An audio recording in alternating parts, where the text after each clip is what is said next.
Hey everybody, this is Curtis Reacts, and this is Reade. This is my friend Reade. Up until 95 seconds ago, I thought I was doing this React alone, but the guys who set it up were like, oh, and here's Reade. Yeah. Okay. Oh, hi, Reade. Hey, come on, you're in my video. Well, like, we're just recording it. This is a little surprise. Yeah. Reade's gonna join you. Oh my gosh. I was like, oh, he came down to like see something. Well, guess what? You're right in the middle of a video.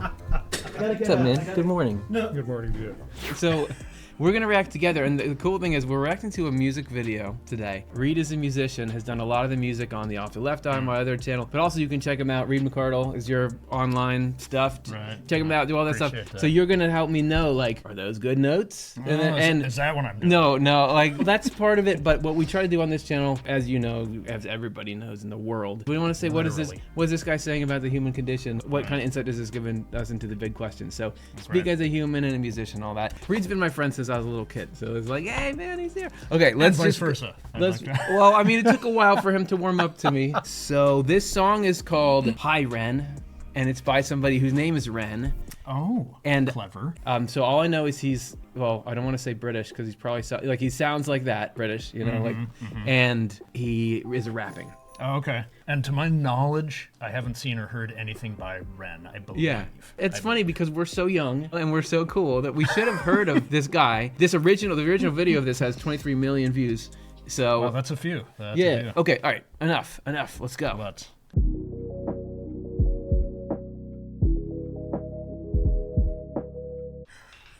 He's got a guitar. Like the surgeon with the pig mask. Nothing wrong with that. It's dark. It's already dark. That guy's got blood on him. It's dark. Does. Start. Hello. Great font. Great font.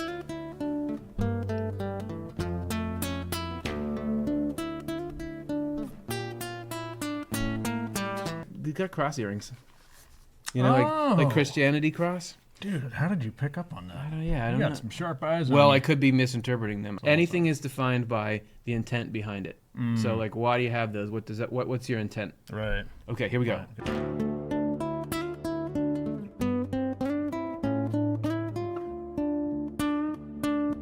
He's very, very great at guitar. I wish I could play like that.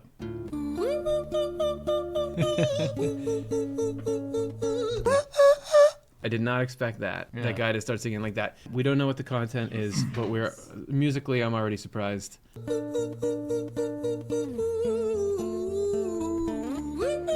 I was assuming it's a studio recording, but he does have a lapel mic. And his guitar, there's a direct in. I wonder if he's recording it live. That would be stupidly impressive if that's what's going on. Kind of impressive, but we're recording this live. True, which is infinitely more impressive. That's a good, I never would have thought about that.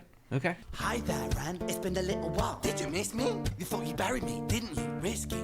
Cause I always come back. Deep down, you know that. Deep down, you know I'm always in periphery. Ren, on your pleased to see me. It's been weeks since we spoke, bro. I know you need me. You're the sheep, I'm the shepherd. Not your place to lead me. Not your place to be biting off the hand that feeds me. I think we're dealing with, he's talking about the voices in his head. And that's my first impression. And they're interacting with each other? Yes, and they're talking to him, and they're saying, hey, look, you thought you got rid of me. I'm always on the periphery. From a Swedenborgian perspective, he talks about evils being just removed to the periphery, but they can always be stirred back up. So what I'm interested in is this guy, talking about the negative environment he encounters in his mind, which Swedenborg would call hell. I'm always interested to see what's the mental landscape of people. So if he's accurately reporting his mental landscape, according to Swedenborg, you're getting a little bit of the picture of what's hell like and how does it talk to you. Can I make a quick meta comment about you? I always love hearing your perspective on the lyrics.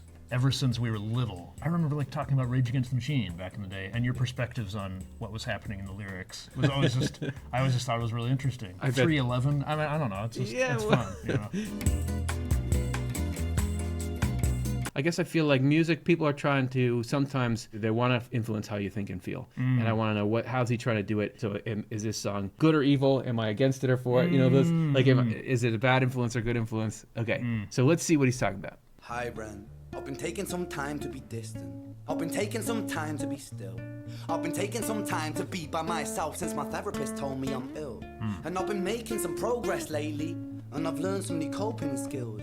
So I haven't really needed you much, man. I think we need to just step back and chill. Ren, you sound more insane than I do. You think that those doctors are really there to guide you? Been through this a million times. Your civilian mind is so perfect to always being lied to. Okay, take another pill, boy. Drown yourself in the sound of white noise. Follow this 10-step program, rejoice. All your problems will be gone. Dumb boy. So we still don't know if the person he's talking to is in his head or not, or if it's like a friend or something that he's referencing. But it seems we strongly suspect. Dude, I got my suspicions, and if so, this is great because it's a window into how does hell try to attack you, and notice that the voice in his head is trying to attack his commitment to kind of routine and discipline and even medicine that would get him out of there. And a 10-step program, not a 12-step program. Yeah. I wonder if is he talking about Narcotics Anonymous and not Alcoholics Anonymous or something like that? Obviously, this voice is like trying to get him away from anything that might help him. And it's aggressive and it's negative. Okay, let's go. Interesting. Nah, mate, this time is different, man, trust me. I feel like things might be falling in place. And my music's been kinda doing bits too. Like I actually might do something great. And when I'm gone, maybe I'll be remembered for doing something special with myself. That's why I don't think that we should talk, man. Cause when you're with me, it never seems to help. You think that you can amputate me? I am you, you are me, you are I am we are one. Split in two, that makes one. So you see, you gotta kill you if you wanna kill me. Okay, so it's inside. Yeah, I mean, it feels like it has something to do with mental illness. Yeah, and so I thought it was he's talking to a bunch of voices, and he's just himself talking one way. It's kind of like Lord of the Rings when that scene with Smeagol and Gollum are like going at it. I like that there was a little bit about pride in there. He was talking about his career. Yes. And there's promise there. And the thing I liked about it personally is that pride, of course, it's a complex thing. Yeah. I think sometimes we mistreat it because, you know what I mean? Because I think pride, like often in 12-step programs and stuff, pride will get a little harassed in my opinion. And I think it's a precious part of us. I do also think it's the most dangerous thing in the world, potentially, because of what we can do with pride run out of control. But it's nice that he's also saying, like, I'm proud of this, and you're trying to cut it down. I think what we're seeing here is pride's place is it's supposed to be pride ultimately in service of usefulness. I just got sent a quote to do a short video on from Swedenborg where it's like love of self, which is what Swedenborg would call pride, is meant to be a heavenly thing. It's got to be that your end goal isn't your own greatness. It's like he was even saying, look, I'm doing my music is going good, I might really do something. Like if you're talking about the impact in the world, what this bad voice is doing is saying like he's going to be able to twist it back on him, which is what your mind does, and which what Swedenborg would say is what hell does, is once you're focused on yourself, you're very vulnerable, because they'll say, oh, you think you're so great, well, even though you got all these views and stuff, this is where you're bad and all that. But that's how I found it for myself. But when you're focusing on, oh, well, this has done a lot of good, like I'm going to make this song and people are going to listen to it, it's going to make them feel good, all that is to say, I forget what I was saying, but you know what I'm saying? I like it. I liked it. I'm not leftover dinner, I'm not scraps on the side. Oh, your music is thriving, delusional guy. Where's your top 10 hit? Where's your interview with Oprah? Wow, your Grammys, Ren? Nowhere. He's raising that bar because love of self that's detached, it doesn't have any limit. So he's saying, sure, Ren is making these music videos and is like way more successful than I've ever been in music or something or in anything. And yet his little voice would be like, okay, well, why don't you get these things? Where's your Grammy? Where's your Oprah? And if he got that, then I'm sure the voice is going to say, well, this is something you're washed up, you're cheesy or something, right? Losing weight. Sort of like, well, you've lost a certain amount of weight, right? You should be feeling great, right? Not so much. It doesn't That's work interesting. like that. Yeah, it doesn't work like that. And I guess what I want to say is like nobody would deny that you have experiences like this. Nobody's watching this video and like that's not what it's like to be inside a human mind. We're sitting here like, no, that's exactly what it's like to be inside a human mind. What I want to do is to say everybody when you have like Emanuel Swedenborg saying, look, I've seen what lies behind the human mind and why it is like it is and the interplay of heaven and hell. Everybody says, no, that's stupid, that's not real. But what I'm trying to say is that gives the explanation for why this guy and everybody experiences what they do. It's interesting that he's at least hinted towards, like, the voice is also telling him, you should take your life. I mean, at least there's been... Absolutely. There has been that hint before. He just even suggests it, which is like people's minds will just keep going at them with which is I terrible. was talking to a friend recently who we were talking about voices in the head, and I was like, well, sometimes how can you tell if a voice in your head, like maybe some of the stuff is really useful? Like, so how do you tell what's what? And he said, well, this might be painting with a broad brush, but does the voice mean you harm? And I was like, well, yeah. He's like, that might be something to pay attention to. When I'm getting like real negative stuff coming in, I've just started to do this recently, but I'll say, I don't have my lawyer present. Oh, that's nice. If your brain wants to kill you, it can just switch itself off. And the materialistic explanation, in my humble opinion, doesn't make any sense to explain experiences like the experience he's having. Oh, that's interesting. But Swedenborg's explanation, which is that you're getting influenced by that kind of person who is trying to influence you through spiritual means to do all this harm to yourself, then it's like, oh yeah, this is why I would need to say to my own mind. And according to Swedenborg, hell is clever. It's better at arguing. It's more driven to, you're not going to outthink or out-argue hell. That's why I would say I need my lawyer present. That's really nice. What he's describing, everyone knows it's true. In my opinion, without the explanation of heaven and hell being our subconscious, it doesn't make any sense. Materialism does not explain this well. Yeah, real quick. A long time ago, you were telling me about an interview you'd watched, and I think it was a guy being interviewed who had paranoid schizophrenia, I think, or maybe dissociative identity disorder, perhaps. Anyway, you were telling me that in the interview, he was saying that he had an awareness. Like, I know that there is a presence that means me harm. Yeah. And so he went to great length, I think, from what you were saying. Like, I am aware that it's here. And the interviewer was like, so why do you listen to it? And he was like, because it's so real. Yes. And that, I feel like, applies to some of what you're saying here. And to me, the only way around that, and I've used this example a few times, but I get emails that say, hey, guess what? You inherited a bunch of money you didn't know about. And it's like, wait a second, I got a real email. This is really from another country. This is what the reason that that you can dismiss that is because you know there are scammers in the world. Right. There is such a thing as, and I understand what a scammer is, and I understand how they operate and what their motive is. To me, the way you can make it out of these kind of mental health situations is to understand hell. And that hell is just scammers whose bodies have died and can in various ways influence you and are trying to run the same kind of scam on you. But understanding your own negative thoughts come from that. That's the pry bar. To me, that's the pry bar. I like that. That's like the thing. But you still got to take your medicine and stuff. Truth. Yeah. So, Truth. Okay.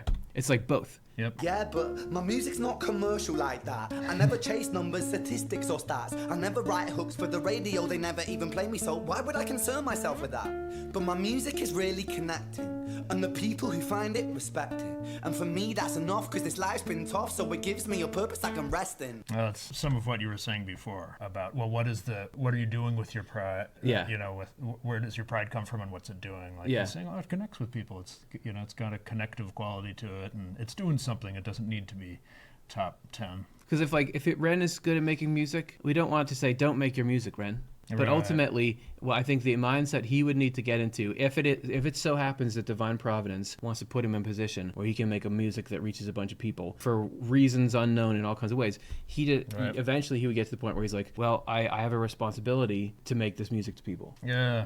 Because Divine Providence the Lord has put me here, so I got to do it. Okay, I'm up to the task if that's what you want to do. Right. That's the invincible position. Real quick, one of the things I love about this whole project, this whole sprawling project, Off the left eye. is that it feels very inclusive, including of people that don't know what they believe. And I don't know what I believe about. Yeah. Like you, I grew up on Swedenborgian thought. I was raised on Swedenborgian concepts, but I don't know what I think about them. I don't know what I think about God. I find myself praying on a daily basis, but to somebody that I call right now higher power. So I just wanted to point that out, that I always love hearing your perspectives, and there's always question marks in my mind. Yeah. I love people that pray to God. You know Andrew Huberman? I don't think so. Okay, he's not like Joe Rogan, but he's like a podcaster guy. Like that. He's pretty big now. He's like all into fitness and he's a neuroscientist at UCLA, and he's sort of one of those guys. But he was saying, I pray to God every day for help. And I was like, I love people that do that. I find it very endearing that people do that because it's not cool. It's not that cool. And it feels even uncool to say it when it crosses the threshold of your lips. It feels but I uncool to say. I like that because it's like a kind of a vulnerable, humble, almost dorky thing to do. Yeah, for sure. So that's why I like it. I also just want to say that I personally also love people that do not Pray to God. I don't care for that. All right, let's go. Also, Let's great haircut. Great Yeah. haircut, this guy. I was just thinking the other day, whoever decided we're gonna take the sides off. I mean, just in general, everyone does that now. I'm gonna like later today get my sides taken Oh, I off. can't wait to see it. Yeah, it's gonna be. You'll probably see gonna it in grow the the front out tabloids. there? No, I can't grow a hair anymore. Man, you sound so pretentious. Ren, your music is so self-centered. No one wants to hear another song about how much you hate yourself. Trust me. F you. I don't need you. I don't need to hear this. Cause I'm fine by myself. I'm a genius. And I will be great. And I will make waves. And I'll shake up the whole world beneath us. That's right. Speak your truth. Your f***ing God complex leaks out of you. It's refreshing to ask for you. Say it instead of downplay it. Music is all about the creative process, and if people can find something to relate to within that, then that's just a bonus. F you. I'ma f***ing kill you, Ren. Well, f***ing kill me then. Let's f***ing have you, Ren. I'ma do it. Watch me prove it. Who are you to doubt my music? Cause I call the shots I choose if you die. Yeah, I call the shots and so I choose who survives. I'll tie you up in knots when I lock you inside. Newsflash. I was created at the dawn of creation. I am temptation. I am the snake in Eden. I am the reason for treason. He's battling with his ego, which is good because anybody, when I have to make videos and stuff, it's always that. Like, wait, am I doing it for myself? But the truth is that Swedenborg gives you is that there's love of self and love of materialism and love of usefulness. They all can be present as long as one is serving the other. Your love of self can be serving. That's nice. Ultimately, your love of means, which is a serving love of heaven. They just got to be where they pleasant are. thought. But now, suddenly, he's getting all biblical. He's saying, I'm temptation. I'm the snake in the Garden of Eden. According to Swedenborg, absolutely the Garden of Eden is about something that's inside each one of you. Look, this is not like Ren was like, oh, I've read Swedenborg, so I better make a video. It's just the truth. And it just comes out in stuff like this. Interesting. Just from a musical perspective, I'm pretty sure he's playing this live now. I could easily be wrong, but one, again, the lapel mic, but the length of the pauses and the irregularity, like he'll stop for these long parts where he's not playing and he's sort of not paying attention to a tempo, and then he'll come back. So I think this is live, which is pretty dang cool. That's nice, if man. That's true. That'd be a pain to do a second take of No that. kidding. Because it's 9 minutes long. That's quite impressive. Yeah, man. Son of the morning, Lucifer, Antichrist, father of lies, Mephistopheles, truth in a blender, deceitful pretender, the banished avenger, the righteous surrender when standing in front of my solar eclipse. My name is stitched to your lips, so you see, I won't bow to the will of a mortal, feeble and normal. You wanna kill me? I'm eternal immortal. I live in every decision that catalyzes chaos, that causes division. I live inside death, the beginning of end. I am you, you are me, I am you, Ren.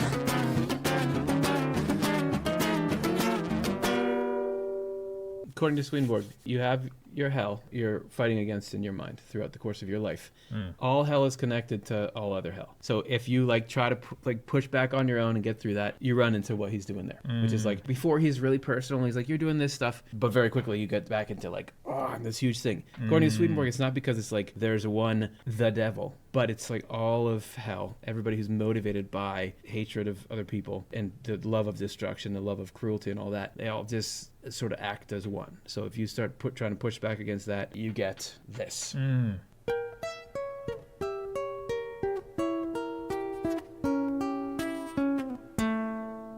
Lots going on in this song. All these different sort Hi, of Ren. sweets. I've been taking some time to be distant. I've been taking some time to be still. I've been taking some time to be by myself, and I've spent half my life ill. But just as sure as the tide starts turning, just as sure as the night has dawned, just as sure as the rainfall soon runs dry when you stand in an eye of a storm. I was made to be tested and twisted. I was made to be broken and beat. I was made by his hand, it's all part of his plan that I stand on my own 2 feet. And you know me, my will is eternal. And you know me, you've met me before. Face to face with a beast, I will rise from the east and I'll settle on the ocean floor. And I go by many names also. Some people know me as hope. Some people know me as the voice that you hear when you loosen the noose on the rope. And you know how I know that I'll prosper? 'Cause I stand here beside you today. I have stood in the flames that cremated my brain, and I didn't once flinch or shake. So care of the man I've become when I sing from the top of my lungs, that I won't retire, I'll stand in your fire, inspire that me to be strong. And when I am gone I will rise in the music that I left behind, Ferocious, persistent, immortal like you, we're a climate different sides. Some things to unpack. I think he's talking about Jesus Christ. That's what I think. I mean, this person who we're watching the subtitle version, Right. they capitalized it, as in. Oh, I didn't catch that. Yeah, That's they interesting. capitalized it. The human God. He's talking about the human God. There's allusions to having survived death and all that stuff. And whatever the specifics of it, it's like, hey, I'm also here with you, and I'm the one that can take on this stuff. That's just my humble vibe. Vibe opinion. Wait. So do you think? My brain always gets tangled in this sort of. So so is he speaking from the perspective of good Ren, bad Ren, or a separate? This is new. I think this new is new, character so that this is came sort of- is, I think, Jesus Christ. I see what you're saying. So this is actually perspective of. Even though he's like, it's a little bit melded with Ren, but that's the Lord is inside you. Interesting. You see the world Swedenborg lays out in everything. And Swedenborg is just like clear seeing the truth of how God is and what God is. And you see that in everything. Probably like if someone's a fan of Ren, they'd be like, you don't know what you're talking about with this. Right. But that's what everybody says about me all the time. What do you think he means by we're a coin with two different sides? I'm the vine, you are the branches. Oh, so he's talking about God and humankind. I almost wondered if he was saying God is the flip side of the coin of, like, the devil. It seems to me like there's him, there's a good guy, and there's the bad guy. And both the good guy and bad guy are saying we're connected to you and in you, which is very Swedenborgian. Interesting. That's my reading. How would I know anything about it? Okay.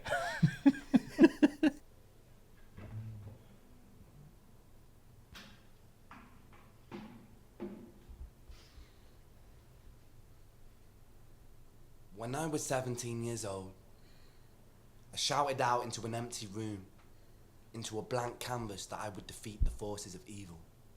And for the next 10 years of my life, I suffered the consequences, with autoimmunity, illness, and psychosis. As I got older, I realized there were no real winners and there were no real losers in psychological warfare, but there were victims and there were students. It wasn't David versus Goliath. Lots of biblical references. I'm just saying. Lots and lots of them. Just saying. And that's interesting, this sort of, I'll defeat the forces of evil. I wonder what led him to yell that thing. It was a pendulum, eternally swaying from the dark to the light. And the more intensely that the light shone, the darker the shadow it cast. It was never really a battle for me to win. It was an eternal dance. And like a dance, the more rigid I became, the harder it got. The more I cursed my clumsy footsteps, the more I struggled. So I got older, and I learned to relax, and I learned to soften, and that dance got easier.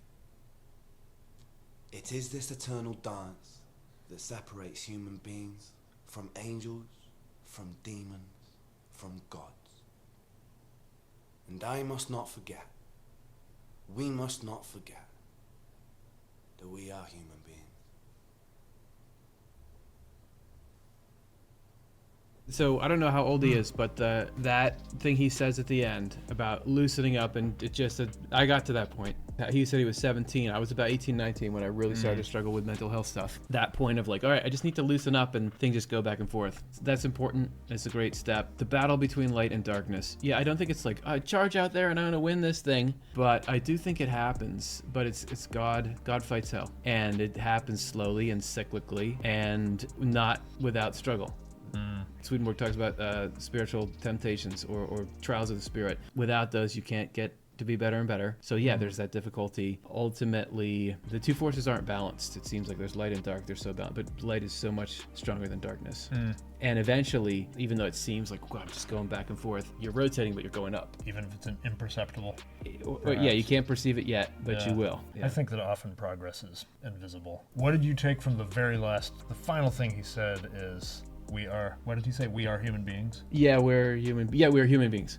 Hey, you're human. Lighten up. Yeah. I think that's why you take it. I think it's great. That was fun. And I think it's cool what he's trying to make. And I think that he's trying to do something good. And I think he did it in a creative and new way. And I think a lot of the themes, I think that will touch a lot of people well. Because I think there's a lot of truth about what it is to be a human being. And a lot of truth about the dark and the light and the mind in it. I totally agree too. Like, you've got such a good point. I mean, there's probably so many people getting so, like, what a beautiful thing to be doing. Yeah. In fact, you know, I mentioned that I had, once he was wheeled on, I realized Yeah. I'd seen some of it. The guy that showed me this was a former coworker, and it was super meaningful to him.